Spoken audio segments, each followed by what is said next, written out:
Hey folks, Gary here. Happy Wednesday morning to you. I hope your day is starting off really good. What a great day to be alive.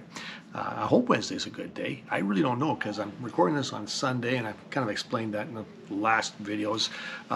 So we're here. So to me it's Sunday, but to you it is Wednesday. But we're talking about Joseph. We talked about him yesterday, how he's left in prison, how he says, what else can I do? I don't understand this. Can I trust God with what he gave to me, what he told me when I was younger? I don't know. Is God really in charge? Well, now if we look at chapter 41 and verse 41, we see where God begins to make things happen for Joseph. Actually, God's been doing things for him all his entire life. Joseph's just not really aware of it. And what's taken place now is this. Joseph has had some time sitting in prison.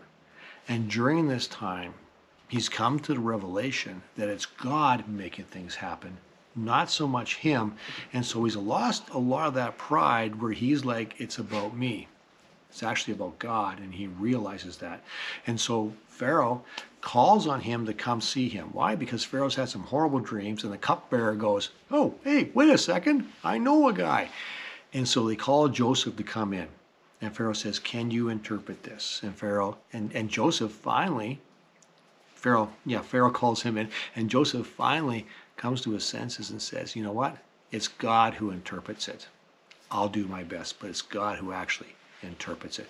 And here we go. So we hit 41 after this interpretation has happened. Verse 41 says this. Pharaoh said to Joseph, I hereby put you in charge of the entire land of Egypt. Then Pharaoh removed his signet ring from his hand and placed it in Joseph's finger. He dressed him in fine linen clothing and hung a gold chain around his neck. Then he had Joseph ride in the chariot reserved for his second in command. And wherever Joseph went, the command was shouted, kneel down. So Pharaoh put Joseph in charge of all of Egypt. So all of Egypt. And Pharaoh said to him, I am Pharaoh, but no one will lift a hand or foot in the entire land of Egypt without your approval. Joseph is finally in the position that God had told him about back when he was just 17 years old, a long, long time ago. He's finally put him in that place. But here's the thing. As much as Joseph might have been incredibly frustrated, God, what are you doing? Are you doing it? Like, what's happening here? God was orchestrating everything in it. And God needed to put Joseph in the right place at the right time. And what I mean about the right place and the right time is Joseph's mindset was not in the right place. Joseph was convinced it was all about him and what he could do and about his abilities and his successes and all those things.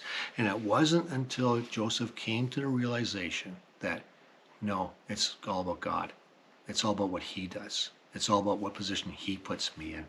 Until he came to that position that God then moved him into that spot.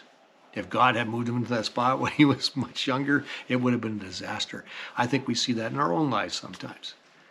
We can trust God. We can trust that God is active in our lives. We can trust that God's providence, that he is moving us to this place. Even though we make a lot of mistakes on the way, he's moving us to where he wants us to be. So that's the message for today. Thanks for watching. Go have a fantastic Wednesday, and we'll catch you tomorrow.